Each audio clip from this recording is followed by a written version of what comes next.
তো welcome my YouTube channel Kamalakanta. আজকে তোমাদের সামনে তুলে ধরবো যে আগত মাধ্যমিক পরীক্ষায় আসা একটা ইম্পর্টেন্ট টপিক আলোক বিচ্ছুরণ, যেটা আলোক চ্যাপ্টার মধ্যে পড়ছে।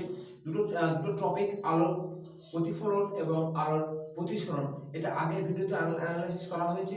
আজকে তোমাদের সামনে তুলে ধরবো আলোর প্রতিসরণ। তো স্টার্ট। আজকের বিষয় হচ্ছে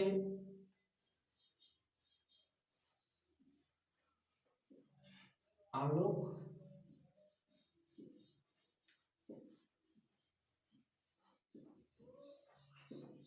আলোক বিচ্ছুরণ। ওকে, আলোক বিচ্ছুরণ। তো এই বিচ্ছুরণ কথা থেকে তোমরা বুঝতে পারছো যে কোনো কিছু একটা ছড়িয়ে যাচ্ছে, তাই না? একক কোনো জিনিস ছিল, সেটা চারিদিকে ছড়িয়ে গেল, এরকম কিছু তোমরা বিচ্ছুরণ এই শব্দগুলো থেকে তোমরা বুঝতে পারছো।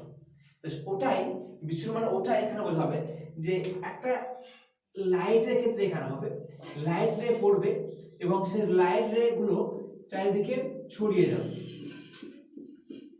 এটাই হচ্ছে বিচ্ছুরণ।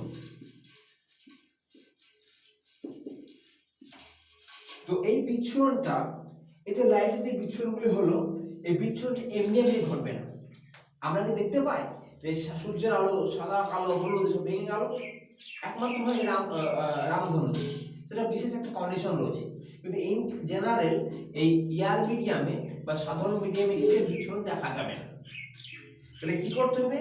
এই বিচ্ছুরণ দেখতে গেলে একটা স্পেশাল স্ট্রাকচার রয়েছে। তোমাদের আলোক চ্যাপ্টারে একটা স্পেশাল স্ট্রাকচারের কথা বলা হয়েছে, সেটার নাম হচ্ছে প্রিজম। সেটার নাম প্রিজম।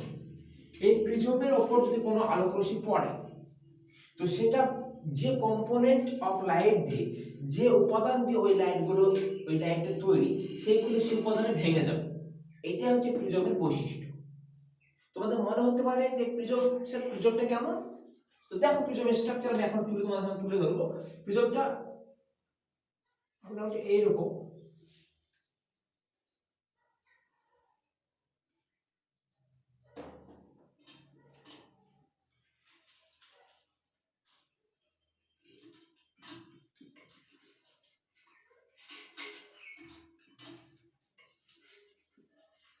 প্রিজমটা মোটামুটি এইরকম। এটা হচ্ছে প্রিজমের বেস। এই যে এটা হচ্ছে প্রিজমের ভূমি। ওকে, ভূমি বলতে যেটা মাটির উপর থাকে, মানে গ্রাউন্ডের সঙ্গে টাচ করে থাকবে, সেটা হচ্ছে ভূমি। এই যে এ বি, আমি নাম দিচ্ছি সাপোজ এ বি সি ডি, এই যে আয়তাকার যে প্লেনটা রয়েছে, সেটা হচ্ছে এই প্রিজমের বেস, ভূমি, যেটা মাটির উপরে বা কোনো একটা কিছুর উপর অবস্থান করছে। এটা একটা হচ্ছে প্রিজমের স্ট্রাকচার। প্রিজমটা এরকম হয়। তোমরা আরো উচ্চ লেভেলে যখন পড়াশোনা করবে তখন অবশ্যই প্রিজমটা দেখতে পাবে, কিন্তু এখন হয়তো তোমাদের স্কুলে নেই বা থাকলে হয়তো তোমাদের দেখাবে না। তো এই হচ্ছে প্রিজম। তো এই প্রিজমে আমরা এবার দেখাবো যেটা কিভাবে লাইট, কোন যৌগিক লাইট বলতে তোমাকে বুঝতে হবে যৌগিক লাইট এবং মৌলিক লাইট। যৌগিক লাইট সেইগুলোই, যৌগিক আলোক সেইগুলোই যেগুলো একটা লাইট একাধিক কালারের লাইটের সমন্বয়ে গঠিত। এটা হচ্ছে কি লাইট? যৌগিক লাইট। এটা হচ্ছে যৌগিক আলো। আর মৌলিক আলোক হলে কি হবে? মৌলিক আলোক হলে হবে এক বর্ণের আলো দিয়ে গঠিত, যেটাকে এই লাইটটাকে তুমি যতই প্রয়োগ করো না কেন, তোমার কিন্তু সেটা বিচ্ছুরণ ঘটবে না। কেন বিচ্ছুরণ ঘটবে না? কারণ এই লাইটটা মৌলিক লাইট, এর মধ্যে অন্য কোনো লাইটের সমন্বয় নেই। এটাই বেসিক ডিফারেন্স যৌগিক লাইট এবং হচ্ছে মৌলিক লাইট এর মধ্যে। ওকে, তো আমরা আজকে বেসিক যে জিনিসটা নিয়ে আলোচনা করব সেটা হচ্ছে এই যৌগিক লাইট নিয়ে।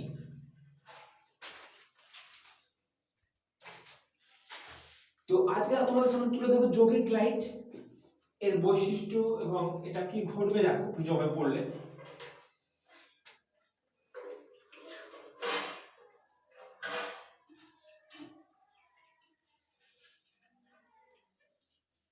আমি একটা প্রিজম আঁকছি।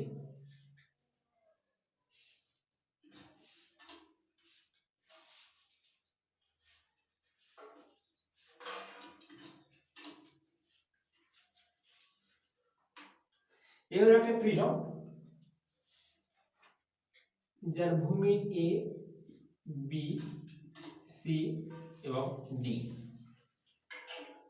এখানে টোটাল 3টে আয়তাকার তল রয়েছে, একটা base A B C D আর দুটো প্রতিসরক প্লেন, তার নাম দিয়েছি A B C D E F. এখানে এ বি ই এফ আর একটা রয়েছে D C E D C F E. Okay, D C F E, এই দুটো তল হচ্ছে, এই দুটো তল আয়তাকার তল, তো এই দুটো হচ্ছে প্রতিসরক তল। তার মানে কি, এর উপর আলো এসে পড়বে, এর উপর আলো এসে পড়বে। ওকে, যদি কোনো যৌগিক আলো, আমি এখানে যৌগিক আলো বলতে সানলাইট বা সাদা লাইটটা, সেই লাইটের কথা আমি আলোচনা করব। ওকে, তো এই প্রতিসরক তলে যখন কোনো লাইট পড়বে প্রিজমের, তখন প্রিজমের ওই পৃষ্ঠটা যখন প্রতিষ্ঠিত হয়ে বের হবে, তখন সেটা কিন্তু এখানে একটা পটি সৃষ্টি করবে। এটা ধরো স্ক্রিন, ওকে, এটা ধরো পর্দা, এটা হচ্ছে পর্দা। এই লাইটটা পড়ার পর এটা কি হবে, 7টা 2 3 এরকম 7টা লাইটে কিন্তু 7টা কালার অফ লাইটে ভেঙে যাবে। ওকে, 7টা কালার লাইটে ভেঙে যাবে। এটা হচ্ছে সাদা আলো, ঠিক আছে, সাদা আলো। এই সাদা আলোটা যখন প্রিজমে পড়ছে, এই প্রিজম, এই প্রিজমের উপর পড়বে, তখন লাইটটা 7টা কালারে ভেঙে যাবে এবং এই কালারের যে ভেঙে যাওয়ার যে ক্রমটা হবে, সেটা হবে বেনিয়াস বলা বা ভিপজিও। ওকে,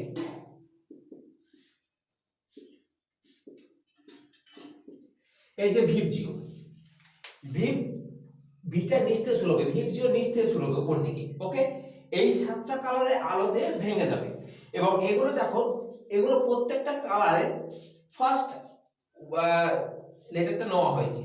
ওকে, ভায়োলেটের ভি, ইন্ডিগোর আই, ব্লুর বি, গ্রিনের জি, ইয়েলোর অয়, ও অরেঞ্জের ও এবং রেডের হচ্ছে আর, দিয়ে ভিপজিওর গ্রেড হবে।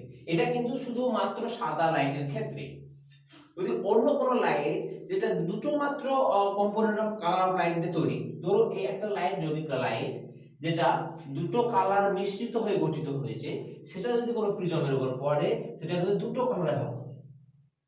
যেহেতু এই সাদা লাইটটা 7টা কালারের বর্ণের আলো দিয়ে গঠিত, তাই কিন্তু 7টা বর্ণে ভেঙে গেল আলাদা আলাদা বর্ণে। ওকে, তাহলে তোমাদের মনে কোশ্চেন হতে পারে যে স্যার কেন ভাঙলো এটা, রাইট? তো দেখো, এর বেসিক যে কজটা এর মধ্যে রয়েছে, কারণটা রয়েছে, সেটা হলো যে কোনো ফ্রি স্পেস বা এয়ার মিডিয়াম, যদি এই বাতাস মিডিয়াম যখন কোনো আলো যায়, কোনো সাদা বর্ণের আলো বা সানলাইট, ওকে, যায়, তখন কি হয়, ওই যে কম্পোনেন্ট অফ লাইট, মানে যে উপাদান দিয়ে ওই লাইটটা গঠিত, সূর্যের আলো যে উপাদান দিয়ে গঠিত, লাল, হলুদ, কমলা, গ্রিন, এগুলো যেগুলো দিয়ে গঠিত, সেগুলো প্রতিটির কিন্তু গতিবেগ একই থাকে। তার জন্য তারা আলাদা হতে পারে না, কারণ সবাই একই বেগে যায়। ক্লিয়ার? কিন্তু যখন এই সাদা লাইটটা বা সানলাইটটা কোন একটা প্রিজমের মধ্যে পড়বে, তখন কিন্তু এই কালারের যে কম্বিনেশন গুলো রয়েছে, সেগুলোর ভেলোসিটি সমান হবে না। কেন সমান হবে না? কারণ এই যে লাইট গুলোর জন্য এই প্রিজম যে মিডিয়াম, যে গ্লাস মিডিয়াম, প্রিজমটা কি দিয়ে তৈরি, গ্লাস দিয়ে তৈরি, কাঁচ দিয়ে তৈরি, তো এই কাঁচ মিডিয়ামে ওই উপাদান লাইট গুলোর কালার গুলোর ভেলোসিটি সমান নাই, বেগ গতিবেগটা সমান হবে না, তার জন্য এরা আলাদা আলাদা হয়ে যাবে। খুব ইম্পর্টেন্ট কোশ্চেন, এর মাধ্যমিক পরীক্ষায় খুব আসে যে ইন জেনারেল, মানে সাধারণভাবে আলো বিচ্ছুরিত হয় না বা ভেঙে যায় না তার উপাদান লাইটে, কিন্তু প্রিজমে কেন ভেঙে যায়? একটা মাথায় মনে রাখবা যে এই বিষয়ে রয়েছে শুধুমাত্র গতিবেগের খেলা। ক্লিয়ার? শুধুমাত্র গতিবেগের আলাদা হওয়ার জন্য, ডিফারেন্ট হওয়ার জন্যই কিন্তু এই সিস্টেমটা তৈরি হয়। এবং পর্দায় যে এই যে কালারের যে বিভিন্ন রকমের যে আলোকসজ্জা তৈরি হবে, এটাকে বলা হয় পটি। কি বলা হয়? পটি, স্পেকট্রাম। ক্লিয়ার? স্পেকট্রাম বলা হয় বা পটি বলা হয়। এটাকে আমরা একসঙ্গে বলবো পটি। ওকে, এবার এসো আরেকটা টপিক। এখানে তুমি মনে রাখবে যে ভায়োলেট সব থেকে বাকি শর্ট কোশ্চেন তোমাদের মাধ্যমিকে কোশ্চেনে খুব আসছে, কারণ বেশিরভাগ হয়তো 25 থেকে 30 নম্বর বা তারও বেশি শর্ট কোশ্চেন আসবে। তো শর্ট কোশ্চেন গুলো তোমরা বেশি করে একটু খেয়াল রাখবে। দেখো এখানে শর্ট কোশ্চেন এখান থেকে বেশি আসতে পারে, কিরকম আসতে পারে বলবো যে কোন লাইটটা বেশি বাকি। তো দেখতে পাচ্ছ ভায়োলেট লাইটটা বেশি বাকি, কারণ বেগুনিটা বেশি বাকবে। কে কম বাকছে? রেড কম বাকছে। কেন কম বাকছে? কারণ এই লাল আলোটিকে এই গ্লাস মিডিয়ামটা এই বাধা দেওয়ার ক্ষমতা কম। লাল লাইটকে গ্লাস কাঁচ মিডিয়ামটা মাধ্যমটা কম বাধা দিচ্ছে, তার জন্য ও সোজা বেরিয়ে যাচ্ছে, প্রায় সোজা, একদম সোজা নয়। এই চ্যুতিটা কম হবে। চ্যুতি কার বেশি? যে বেশি বাঁকবে তার চ্যুতিও বেশি হবে। চ্যুতি বুঝতে পেরেছো? যে মেন যে দিকে যাচ্ছিল সেখান থেকে যে পরিমাণ বেঁকেছে সেটা হচ্ছে ওই লাইটের চ্যুতি। তাহলে এখানে কে বেশি বাঁকছে? বেগুনি লাইটটা বেশি বাঁকছে। তাহলে চ্যুতি কার বেশি? বেগুনি লাইটের চ্যুতি বেশি। ওকে, এর আগে আমরা তোমাদের রিফ্র্যাক্টিভ ইনডেক্স নিয়ে বলেছিলাম। এখানে রিফ্র্যাক্টিভ ইনডেক্সের একটা ব্যাপার রয়েছে। রিফ্র্যাক্টিভ ইনডেক্সটা কি? রিফ্র্যাক্টিভ ইনডেক্স হলো যে কোনো মিডিয়াম, কোনো একটা মিডিয়াম, এখানে যে মিডিয়ামটা গ্লাস মিডিয়ামটা রয়েছে, এই গ্লাস মিডিয়ামটা এই আলোগুলোকে বাধা দেওয়ার ক্ষমতা হচ্ছে ওই মিডিয়ামের রিফ্র্যাক্টিভ ইনডেক্স ওই কালারটির জন্য। প্রত্যেকটা কালারের জন্য এই গ্লাস মিডিয়ামের রিফ্র্যাক্টিভ ইনডেক্স কিন্তু ডিফারেন্ট। এখানে সব থেকে রিফ্র্যাক্টিভ ইনডেক্স এই বেগুনি লাইটের জন্য বেশি, কারণ বেগুনি আলোটাকে বেশি বাধা দিচ্ছে এই হচ্ছে প্রিজমটা। তাহলে এই প্রিজমের রিফ্র্যাক্টিভ ইনডেক্স এই ভায়োলেট লাইটের জন্য অর্থাৎ বেগুনি লাইটের জন্য সব থেকে বেশি। সব থেকে কার কম রিফ্র্যাক্টিভ ইনডেক্স? রেডের রিফ্র্যাক্টিভ ইনডেক্স কম। আমি মিউ যদি রিফ্র্যাক্টিভ ইনডেক্স রিপ্রেজেন্ট করি মিউ দিয়ে, তাহলে মিউ আর অর্থাৎ রেডের রিফ্র্যাক্টিভ ইনডেক্সটা কার থেকে কম হবে? ভিউ আর এর থেকে, ভিউ ভায়োলেট ভি এর থেকে কম হবে, ভি ভি। ওকে, মিউ ভি রিফ্র্যাক্টিভ ইনডেক্স বা প্রতিসারাঙ্ক। এবার আমি চলে আসবো যে ওয়েভলেন্থে। এই ওয়েভলেন্থের সঙ্গে এই রিফ্র্যাক্টিভ ইনডেক্সের সঙ্গে ওয়েভলেন্থের হচ্ছে ইনভার্সলি প্রপোর্শনাল রিলেশন। তার মানে কি? কোন একটা কালারের আলো যদি রিফ্র্যাক্টিভ ইনডেক্স বেশি হয়, তো সেই কালারের আলোর ক্ষেত্রে ওয়েভলেন্থ কম হবে। কেন কম হবে? কারণ এই প্রতিসরাঙ্কের সঙ্গে ওই লাইটের ওয়েভলেন্থের ইনভার্সলি প্রপোর্শনাল অর্থাৎ ব্যস্তানুপাতিক সম্পর্ক। বেশি হলে কম হবে, কম হলে বেশি হবে। তাহলে এখানে রেডের রিফ্র্যাক্টিভ ইনডেক্স হচ্ছে কম, তার মানে এর ওয়েভলেন্থটা কি হবে? বেশি হবে greater than to other color of light. Clear? এই জায়গাটা ভেরি ভেরি ইম্পর্টেন্ট, ভালোভাবে করে রাখবে। কার রিফ্র্যাক্টিভ ইনডেক্স কম এবং কার ওয়েভলেন্থ কম। এই ওয়েভলেন্থ আর রিফ্র্যাক্টিভ ইনডেক্সের মধ্যে কিন্তু কনফিউশন হয়ে যাবে, কিন্তু সেই কনফিউশন আমি তোমাদের মধ্যে রাখবো না। একদম ক্লিয়ার করে রাখবে যে লাইটটা বেশি বাঁকবে, তার মানে কি তারা বেশি বাধা দিচ্ছে প্রিজম। বেশি বাধা দেওয়া মানে ওই রিফ্র্যাক্টিভ ইনডেক্স বেশি। রিফ্র্যাক্টিভ ইনডেক্স যখনই বেশি হবে তখনই কি হবে? ওয়েভলেন্থ কমে যাবে। কেন কমে যাবে? কারণ এই রিফ্র্যাক্টিভ ইনডেক্সের সঙ্গে ওয়েভলেন্থের কি রিলেশন? ইনভার্সলি প্রপোর্শনাল, ব্যস্তানুপাতিক সম্পর্ক। একদম ক্লিয়ার হয়ে যাওয়ার কথা তোমাদের।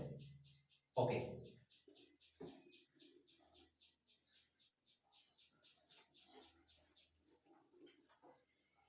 এরপর একটা বেসিক কোশ্চেন করে তোমাদের এই চ্যাপ্টারটা শেষ করব, এই পার্টটা। ওকে, লাইটের আজকে লাইটের তোমাদের মোটামুটি শেষ। আর একাদিন করতে পারি, কিছু কোশ্চেন অ্যানালাইসিস করতে পারি।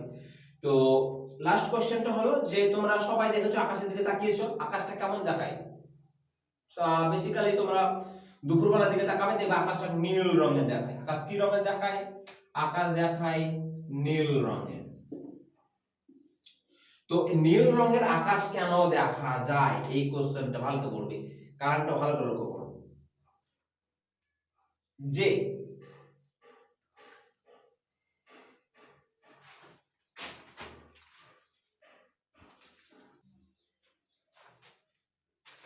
তাহলে আকাশ নীল দেখায় কেন? তার জন্য তোমাকে আবার ওই ক্রমে যেতে হবে, ভিভ জিওরে।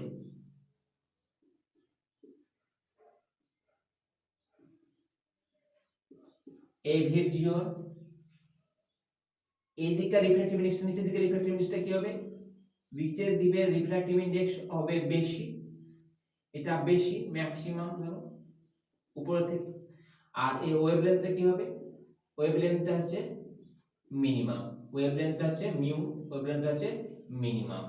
একটা কথা মনে রাখবে যে ওয়েভলেন্থ যার কম সে লাইটটা বেশি বিচ্ছুরিত হবে, মানে বেশি দূর যেতে পারবে না। ওয়েভলেন্থ যার কম সে লাইটটা বেশি দূর ট্রাভেল করতে পারবে না, তার আগেই কিন্তু চারিদিকে ছড়িয়ে যাবে। এখানে সব থেকে কম কার ওয়েভলেন্থ, ভায়োলেট বেগুনি, তারপরে কি রয়েছে ইন্ডিগো আকাশী নীল, এখানে রয়েছে ইন্ডিগো, ইন্ডিগো এটা কি আকাশী, আকাশী নীল। তো এই আকাশী নীল, তাহলে ভায়োলেটের পর এই ইন্ডিগোটা বেশি বিচ্ছুরিত হবে। তাহলে আমার কথা অনুযায়ী তোমাদের কি মনে হচ্ছে যে আকাশটা বেগুনি দেখার কথা, রাইট? কিন্তু বেগুনি দেখি না, কারণ আমাদের চোখটা এই নীল কালারের দিকে বেশি সংবেদনশীল, নীল লাইটটাকে দেখতে ভালোবাসে আমাদের চোখ, তার জন্য আকাশটা বেগুনি হওয়ার কথা, তা সত্ত্বেও নীল হয়। অন্যান্য লাইটের তুলনায় এই লাইটটা, এই আকাশী নীলটা বেশি বিচ্ছুরিত হয়, ভায়োলেট থেকে কম কিন্তু অন্যান্য লাইটের থেকে বেশি, তাই আমরা আকাশটাকে নীল দেখি। ওকে, যে লাইটের ওয়েভলেন্থ কম সে লাইটটা বেশি বিচ্ছুরিত হয়। এখানে আকাশী নীল বা ইন্ডিগোর ওয়েভলেন্থ অন্যান্য লাইটের তুলনায় কম, তাই এটি বেশি বিচ্ছুরিত হয়, তাই আমরা আকাশটিকে নীল দেখি। ক্লিয়ার? এরপর এসো রেডের ক্ষেত্রে। রেড একটা কোশ্চেন কি আসে, এখানে রেডের ওয়েভলেন্থ হচ্ছে ম্যাক্সিমাম, অন্যান্য লাইটের থেকে গ্রেটার দেন আছে। ওকে, গ্রেটার দেন আছে। তাহলে কি হচ্ছে যে এই রেড লাইটটা কম বিচ্ছুরিত হবে, রেড লাইটটা কম বিচ্ছুরিত মানে বেশি দূর ট্রাভেল করবে, রেড লাইটটা বেশি দূর ট্রাভেল করবে, বেশি দূর যেতে পারবে, তার জন্য সিগন্যালে, যে কোনো ট্রাফিক সিগন্যালে রেড লাইট ব্যবহার করা হয়। কেন? কারণ অনেক দূর থেকে যেন দেখা যায়। ওকে, ধন্যবাদ ভিডিওটি দেখার জন্য। এই ছিল তোমাদের আলোক বিচ্ছুরণের টোটাল কোশ্চেন ক্লাস। তো ভিডিওটি লাস্ট পর্যন্ত দেখার জন্য অনেক ধন্যবাদ। আর ভালো লাগলে অবশ্যই লাইক শেয়ার এবং কমেন্ট করবে, আর আমার চ্যানেলকে অবশ্যই সাবস্ক্রাইব করবে। এইভাবেই তোমাদের সামনে আমি দাঁড়াবো এবং ছোট ছোট টপিকগুলো তুলে ধরার চেষ্টা করব। তো আজকের মতো এই পর্যন্তই, ধন্যবাদ।